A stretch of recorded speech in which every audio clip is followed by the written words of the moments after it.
అంబేద్కర్ అంటే ఒక విగ్రహం కాదు, అదొక నిరంతర ప్రవాహం. ఆయన రాసిన రాజ్యాంగమే ఈ దేశ పౌరుడికి అతిపెద్ద రక్షణ కవచం. రిజర్వ్ బ్యాంక్ ఆఫ్ ఇండియా ఏర్పాటు వెనుక ఉన్న మేధస్సు ఆయనదే. నీళ్లు తాగే హక్కు కోసం యుద్ధం చేసి ప్రపంచం ఆయన్ని కులానికి పరిమితం చేయాలని చూసింది. కానీ ఆయన ఈ దేశపు తలరాతనే మార్చేసి అవమానాలు ఎదురైన చోటే తలదించుకోలేదు. అక్షరాన్ని ఆయుధంగా మార్చుకొని విదేశీ గడ్డపై విజ్ఞాన శిఖరమై ఎదిగాడు. ఆయన కేవలం ఒక వ్యక్తి కాదు, ఒక సామాజిక విప్లవం. ఆయనే డాక్టర్ బాబాసాహెబ్ అంబేద్కర్.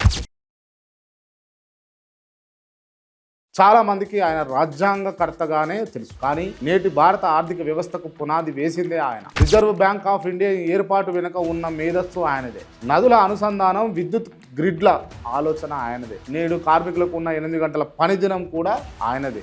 మహిళలకు సమాన హక్కులు, ఇవన్నీ ఆయన చేసిన సంతకం ఫలితాలే. ఆయన విజన్ ఈ దేశపు ప్రతి అణువులో ఉంది. నీళ్లు తాగే హక్కు కోసం యుద్ధం చేసి, చదువుకునే హక్కు కోసం ప్రపంచానికి గెలిచారు. కొలంబియా నుంచి లండన్ వరకు జ్ఞాన దాహంతో డిగ్రీల మీద డిగ్రీలు సాధించి ప్రపంచం గర్వించే మేధావిగా ఎదిగింది. బోధించు, సమీకరించు, పోరాడు, ఈ 3 మాటలతో అణగారిన కోట్లాది మందిలో ఆత్మగౌరవ జ్యోతిని వెలిగించిన దిశాలు. అంబేద్కర్ అంటే ఒక విగ్రహం కాదు, అదొక నిరంతర ప్రవాహం. ఆయన రాసిన రాజ్యాంగమే ఈ దేశ పౌరుడికి అతిపెద్ద రక్షణ కవచం. కులం, మతం అనే సరిహద్దులు దాటి మనిషిని మనిషిగా ప్రేమించమన్న మహోన్నతమైనటువంటి వ్యక్తి బాబాసాహెబ్ అంబేద్కర్.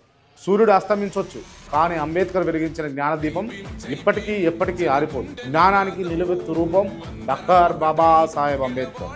జై హింద్.